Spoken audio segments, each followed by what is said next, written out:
Bueno, nuestro último ponente se llama Arcadio Díaz Tejera, sí, magistrado y portavoz de Gran Canaria en el Senado. Te doy la palabra. Muy bien. Bueno, buenas tardes. No se pone rojo. Ahora sí. Buenas tardes. Vamos a ir precisando. Mi nombre es Arcadio Díaz Tejera y yo siempre reivindico el apellido de la madre, porque del padre no se sabe cuánto tiempo, pero la madre seguro que 9 meses. Luego el apellido de la madre no hay que omitirlo nunca, porque eso es seguro. Primer comentario cariñoso, así para empezar. Segundo,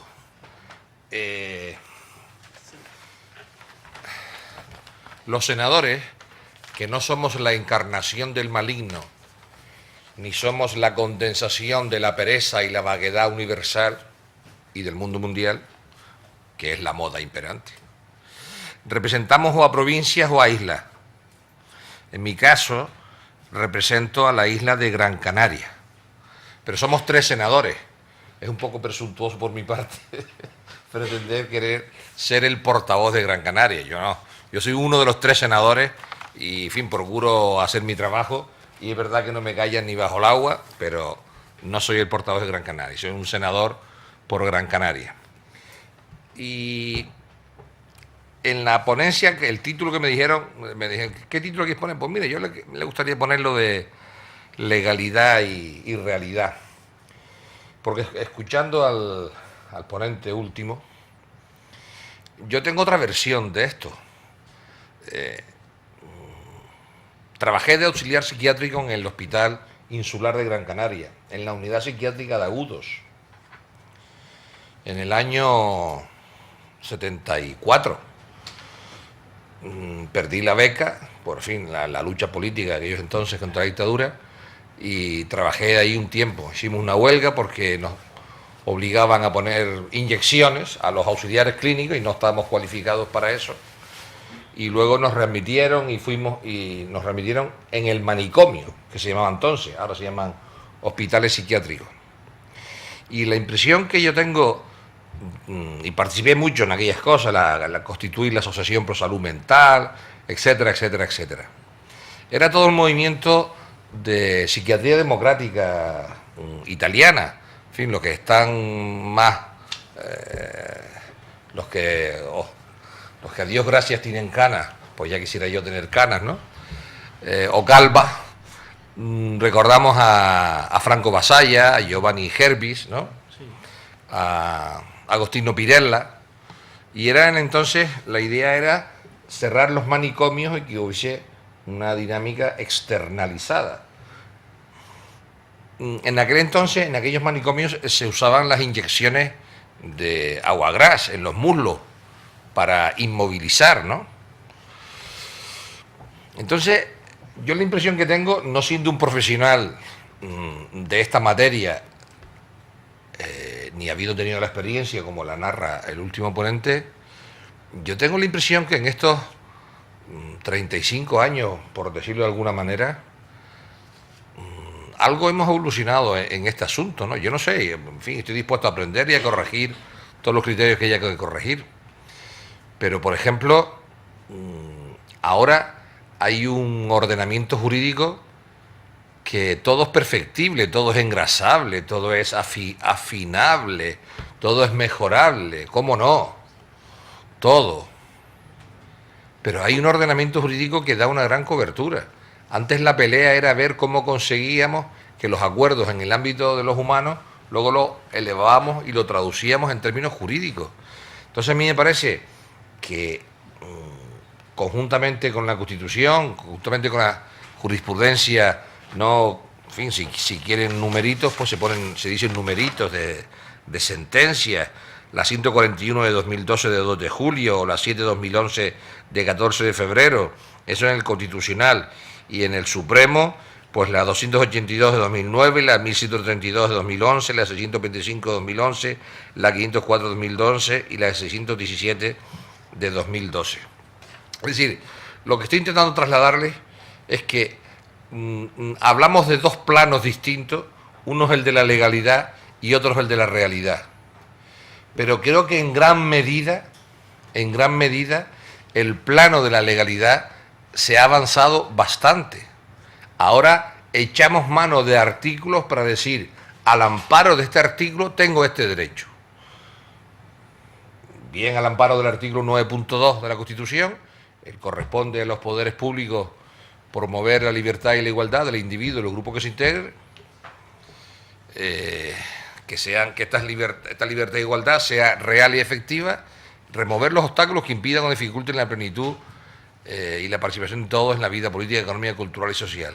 Lo que estoy intentando plantear es que entre el 1.1, el no discriminación del 14, el 9.2 de la Constitución, esta obligación de promover condiciones o remover obstáculos, o el mismo 49 también, yo creo que hay un avance en términos constitucionales. Quiero decir que si se trata de hacer una reflexión conjunta, hacemos una reflexión conjunta y cada uno hace su aportación. Si se trata de hacer una terapia para el desahogo, pues hacemos una terapia para el desahogo. Pero a mí me parece que en términos de legalidad, yo creo que hay avances jurídicos incuestionables desde el punto de vista de la legalidad. Otra cosa es que esa legalidad en determinados ámbitos sociales pues no se haya encarnado en la vida cotidiana de la gente. Pero eso tiene que ver con la legalidad o tiene que ver con los consensos sociales que se dan en una comunidad determinada. Ahora mismo hay una convención que ahora se cumplen los 5 años de esa convención. Ha habido una evaluación de esos 5 años de todos los defensores del pueblo, tanto el defensor del pueblo como los defensores autonómicos. Yo en su momento, del 91 al 96, fui diputado del Común de Canarias, que traducido para los godos es el defensor del pueblo canario, y ha habido esas 28 sesiones de coordinación. Aquí les traigo las conclusiones, supongo yo que la habrán trabajado en la jornada de hoy, no lo sé, pero bueno, podemos debatir esta jornada.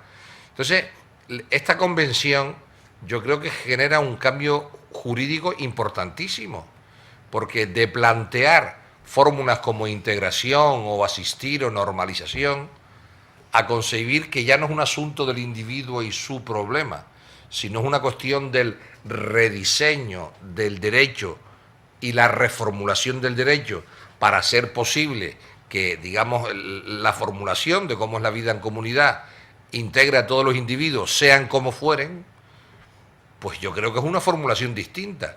Desplazar el centro de la responsabilidad del individuo o la familia, desplazar el centro de la responsabilidad, que es la sociedad, la que tiene que remover y la que tiene que promover para hacer posible los proyectos de vida individuales, los planes de vida individuales o los proyectos que uno quiere desarrollar. Yo creo que eso en términos jurídicos me parece que es muy importante. Si fuera Samantha y moviera la nariz un poquito, pues la cosa sería distinta. Pero en una sociedad compleja, en una sociedad postindustrial, las fórmulas de avance son consensos en la sociedad, consensos sociales, y después del consenso social consigues la traducción en el ámbito jurídico. No es que las palancas jurídicas son los instrumentos para hacer la revolución, eso es falso. Y no es que le pidamos peras al olmo porque el derecho va a conseguir la liberación de la humanidad, es también profundamente falso. El derecho lo que hace es recoger los acuerdos previos que se han consolidado en unos ámbitos sociales, y esos ámbitos luego se traducen en fórmulas jurídicas, en el deber ser. Entonces, ¿cuál es la idea que yo trato de transmitirle?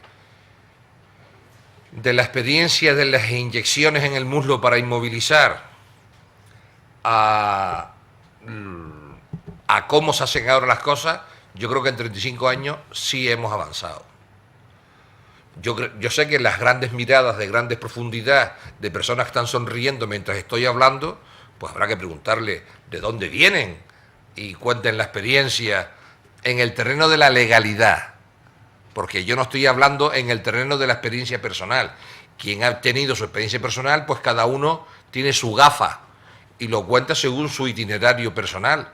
Y alguno dirá, como ha dicho el ponente, cosa que respeto, pues mire, no basta decir, como decía, psiquiatría comunitaria y todo arreglado. Eso lo comparto.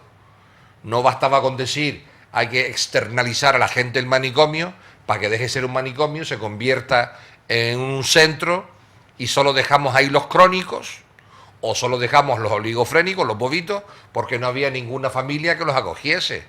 Y al final tú te ves con que los antiguos grandes manicomios pues no están con esa gran cantidad de gente que había antes y que a lo mejor en esos sitios se han convertido en otro tipo de centros donde están esos antiguos, lo que antes decíamos los bovitos, que ahora somos más elegantes, decimos los oligofrénicos, que ninguna familia los quiere acoger.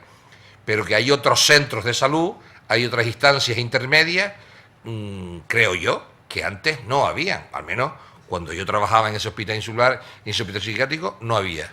De otras materias de lo que estoy diciendo, acepto todo tipo de criterios, pero de esto que digo, de que en aquel entonces no habían estructuras intermedias entre la familia y el manicomio, ahí no acepto discusión porque es que es la realidad. Entre la familia y el manicomio no había instancias intermedias de ninguna naturaleza. Entonces, en ámbitos de salud mental es cuestión de debatir cómo se ha ido desarrollando la reforma psiquiátrica, cómo se ha desarrollado en Galicia, en Conxo, cómo se ha desarrollado en Asturias o cómo se ha desarrollado en alguna otra región. Pero no es mi ámbito, digamos, de formación profesional, sino en todo caso esa experiencia concreta que haga con términos comparativos.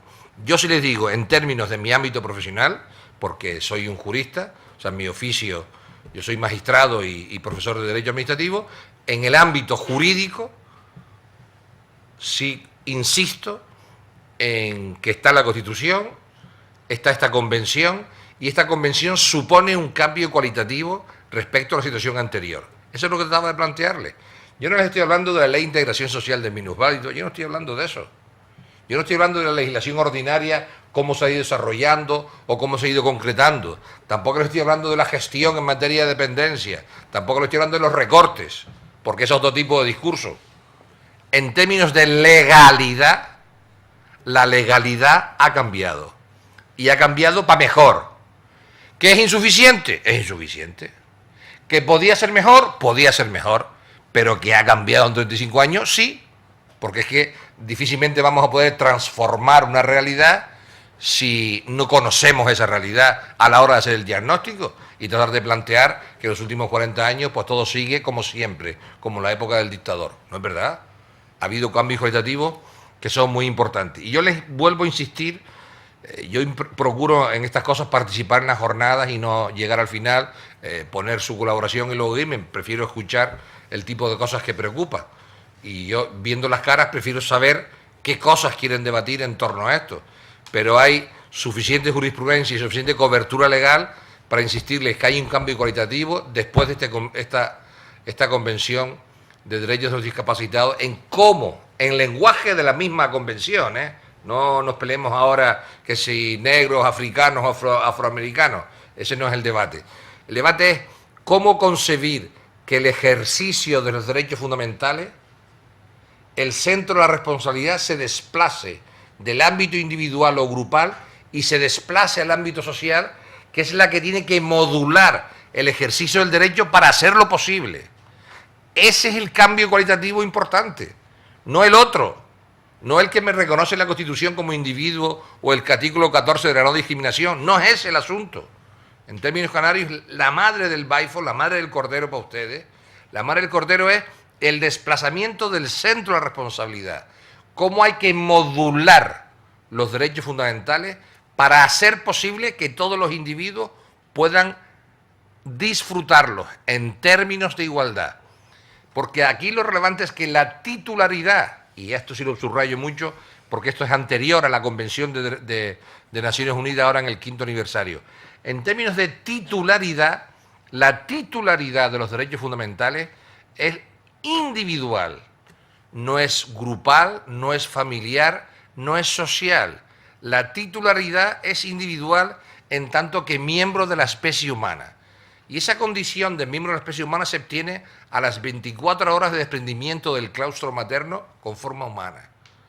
Esas son las exigencias del Código Civil a la hora de la personalidad, la condición de miembro de la especie humana. Entonces, si la titularidad es individual, es la sociedad la que tiene que desplazar la responsabilidad para hacer posible el ejercicio de esos derechos fundamentales. Podemos hablar en concreto de tales derechos fundamentales si alguno tiene especial pasión para que le diga qué artículos en concreto, el 1, el 2, el 19 y el 12, donde se plantea en ese desplazamiento de la responsabilidad. Y ahí está lo que a mí me parece que es un cambio cualitativo muy, muy importante, que ahora se trata de trasladarlo al ámbito de los poderes públicos, que están obligados a respetarlo de acuerdo a nuestra Constitución, porque esa convención forma parte del ordenamiento jurídico interno y se tiene que interpretar, de acuerdo al artículo 10.2, el conjunto de los tratados se tiene que interpretar a la luz de la Declaración Universal de Derechos Humanos del 10 de diciembre del 48. Yo tengo rollo para estar 5 horas más hablando de esto, pero viendo la pasión de sus rostros, pues me parece a mí que lo más oportuno es pararme y esperar preguntas impertinentes y agresivas, que son las buenas. Porque las otras, la de me alegro que haga usted saber, eso no sirve para nada. Preguntas impertinentes y agresivas. Por favor.